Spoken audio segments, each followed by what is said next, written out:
Hatches in Affinity can be slightly confusing.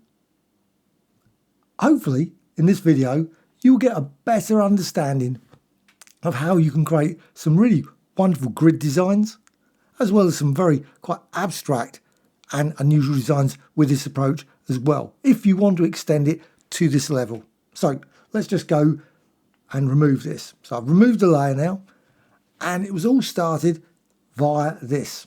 Just go over here and rectangle tool. So rectangle tool, click and drag.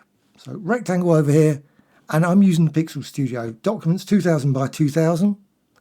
And for initial purposes, let's just go probably to what you've got when you start. Something like that, a solid colour. You're probably not seeing the hatches at all. This hatch design, which is that, it can be lines, it can be broken lines. There's lots of great dash and gap features. But one of the ones I really like is this one. And a real good starting point, if you're not using hatches before, is to go to the swatches. So go to the swatches, and with this selected, just go here to swatches and go to hatches. It's the hatches. It's the fourth one down, and just click here. And you get something like that. And at this point you think, well, that's great. I've got this, obviously, this hatch pattern, this crossing like this. And it, as I said, there's a number of variations which you can see with the swatches. They've given a decent selection of presets to go with, initial ones. But it's slightly confusing. If you go over here, and I've got, like I said, this tool, this is the key thing, the shape tool selected. Just click here, and you've got hatch pattern. So rectangle, hatch pattern here, and you can break this down. You can see it's made up of lines. It's made up of two lines, just one going one way and the other one going the other way. And you can change the rotation here. Here's the rotation setting, 45, and the rotation 135. So it's 135 is going that way, 45, one of the ways around. 45 is that way, 135 the other. Okay, with that, you can break this down a bit more. You can see the shift and all those sort of spacing. So you can change the spacing, but its spacing is set to 0.25 inches. 0.25 inches there as well. They can vary, of course. They're not connected. So you could change it to 0.5 if you want to make it slightly more unusual grid design. However, at this point you're thinking, yeah, good, but I don't want that thin line. And I must admit, it was one of the things when I first came across hatches, I thought, well, okay, it's great. Got these thin lines. Well, how do I actually change the lines anymore? I've only got a few options there, and in that thing, it doesn't give you any details of how to do it. You have to go over here. This is the tool you need, the fill tool. So the fill tool is how you can change those lines in a few more ways. So fill tool, select that. And along here, you've got the context toolbar. And you can see you've got here fill and stroke. You can actually add a hatch design around the edge as well. And that can be used for great kinds of frame designs, I think.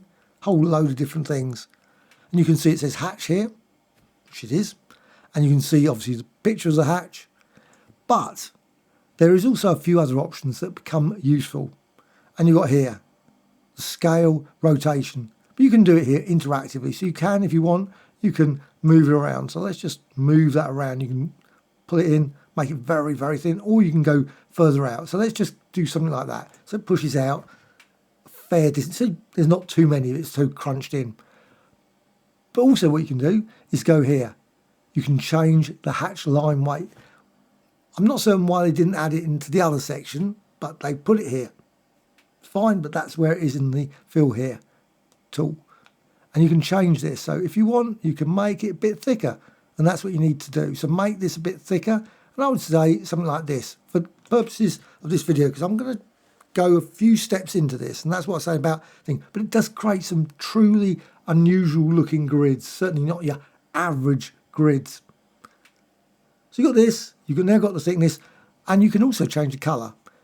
Now, what I want is some transparency. I want to be able to have this on top of something else. So maybe you've got some image or something, you want to add this pattern on top. At the moment, you wouldn't be able to see through it because the white there, this is a solid colour. And that's set here. So you can just click here just click there, and you can see you've got a few less in this one. You've got swatches and colours. You haven't got hatches again. So what you can then do is you can go here and you can just go up here. Just a little option here. And that is super useful. I know it's like really small. I don't know why I just didn't add it somewhere else, but it's added here. No filter. So now you can actually look through. And it's great if you're going to want to maybe add some 3D as well to this design. And I've got black here. I'm not going to go keep with black. I'm going to go with red. And that changes the stroke, this part. And if you hover over there, you can just see it comes up hatch fill color, hatch stroke color. Okay, so you've got this design. What you can now do is you can go over here, layers. It's just a standard layer, rectangle, and you can go here and you can click effects just down the bottom with that selected. Click there, and then you can go for say 3D, and now you can get this.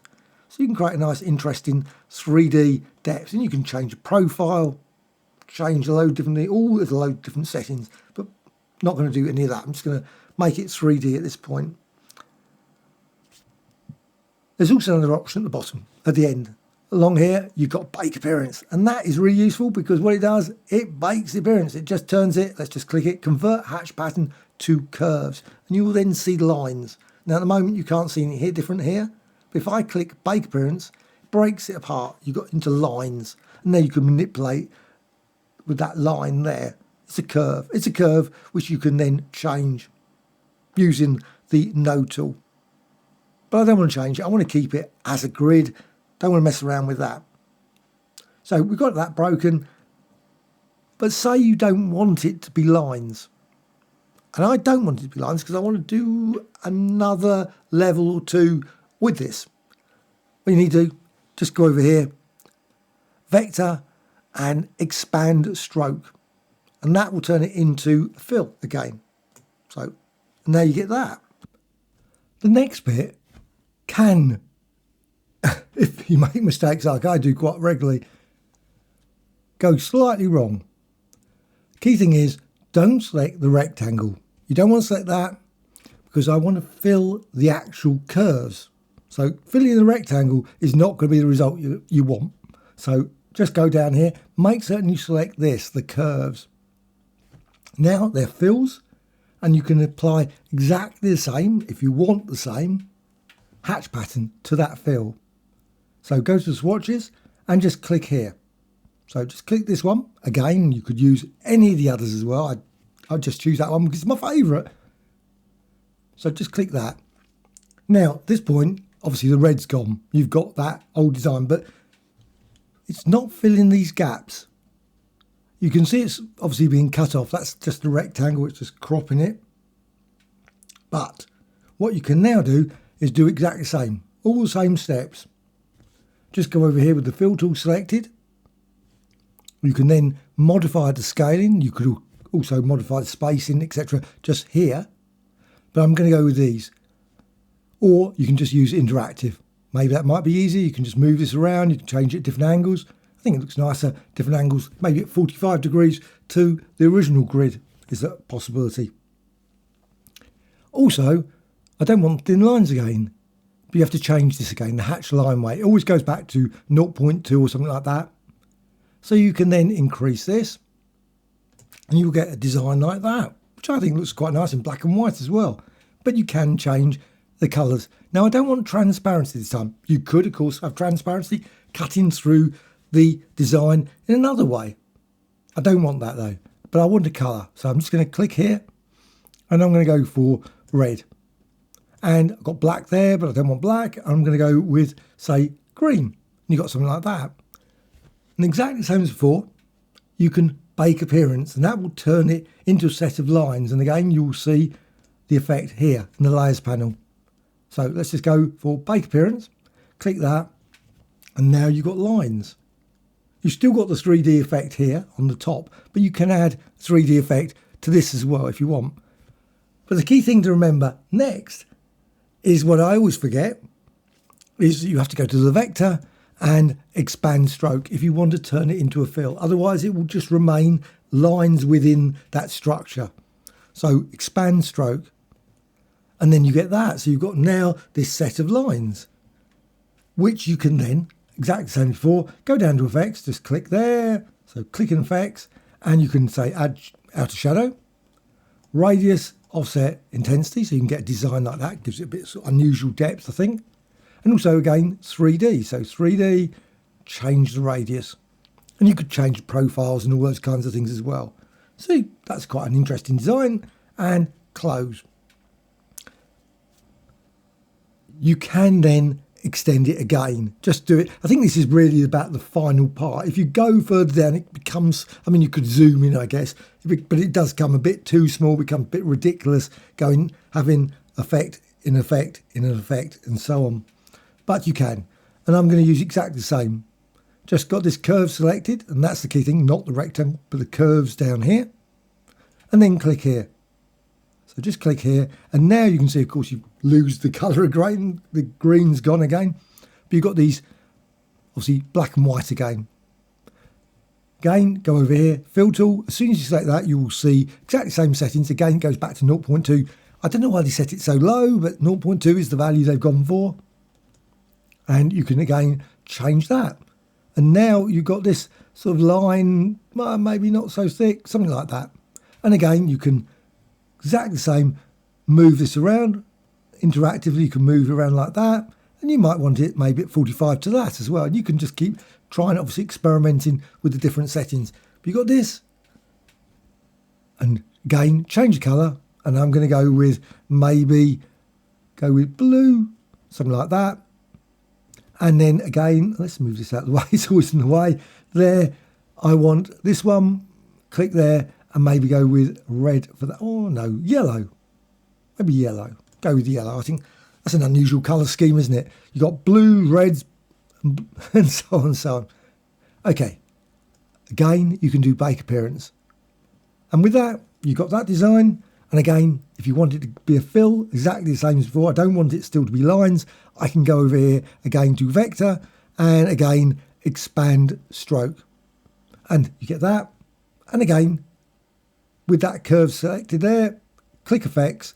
You can go for 3D for that and change the radius there. And you can see now it doesn't look so effective. I have to say at this point, the 3D effect seems to lose itself. I'm not certain why.